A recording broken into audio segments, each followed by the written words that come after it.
A. Hakikat dan konsep produksi massal. Pengertian produksi massal.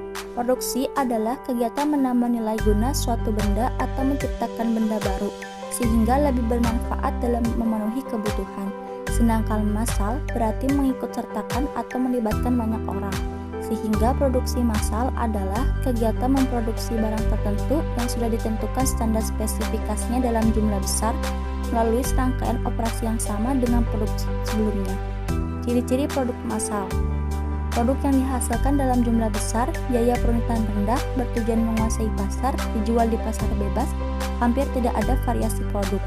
Harus ada stok untuk memenuhi kebutuhan saat masa tunggu bila terjadi kelebihan produk. Perusahaan akan memaksa pasar dengan melakukan promosi, diskon, hadiah, dan lain-lain agar produk cepat terserap. Kelebihan dan kekurangan produksi massal.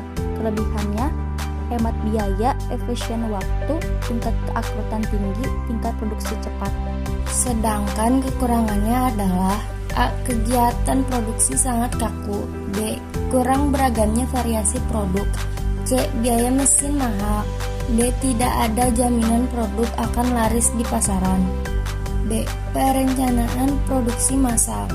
Pengertian perencanaan produksi. Perencanaan produksi dapat diartikan sebagai proses untuk memproduksi barang pada suatu periode sesuai yang telah dijadwalkan melalui pengelolaan sumber daya seperti tenaga kerja, bahan baku, dan peralatan. Perencanaan produksi berguna untuk mengarahkan seluruh aktivitas rutin tenaga kerja. 2. Ruang lingkup perencanaan produksi. Perencanaan produksi meliputi kegiatan-kegiatan berikut. A. Mempersiapkan rencana produksi. B. Membuat jadwal penyelesaian produk. C. Merencanakan produksi dan pengadaan bahan dari luar. D. Menjadwalkan proses operasi tiap unit. E. Menyampaikan jadwal pada pemesan. 3. Tujuan dan fungsi perencanaan produksi. A. Meminimalkan biaya serta memaksimalkan keuntungan. Salah satu tujuan perencanaan produk, misal, yaitu meminimalkan biaya produksi dan memaksimalkan keuntungan. Dengan membuat perencanaan produk, maka akan dioptimalkan segala sesuatu yang dibutuhkan dalam proses produksi, seperti penyediaan bahan baku, tenaga kerja, dan yang lainnya. B. Memaksimalkan kepuasan pelanggan. Tingkat kepuasan pelanggan terhadap produk merupakan tujuan dari perencanaan. Semakin besar tingkat kepuasan pelanggan terhadap produk, maka semakin mudah bagi perusahaan untuk mendapatkan keuntungan. Sebaliknya, semakin pelanggan tidak puas terhadap produk, maka akan semakin sulit bagi perusahaan untuk mendapatkan keuntungan dari produk tersebut. C. Meminimalkan perubahan nilai produksi. Perencanaan produksi yang tepat akan menimbulkan risiko kehilangan produksi suatu produk. Contohnya, perusahaan bahan baku di gudang harus diproduksi sesuai dengan jadwal waktu yang telah ditentukan. D. Meminimalkan perubahan tenaga kerja. Perencanaan produksi yang baik juga akan menentukan beberapa banyak tenaga kerja yang harus digunakan untuk menghasilkan suatu produk. Dengan cara perencanaan yang berkaitan dengan tenaga kerja tersebut, maka biaya tenaga kerja pun bisa diminimalkan. E. Memaksimalkan perlengkapan dan inventaris pabrik dengan perencanaan produk yang baik. Berarti, penggunaan perlengkapan yang terdapat dalam pabrik pun dimaksimalkan.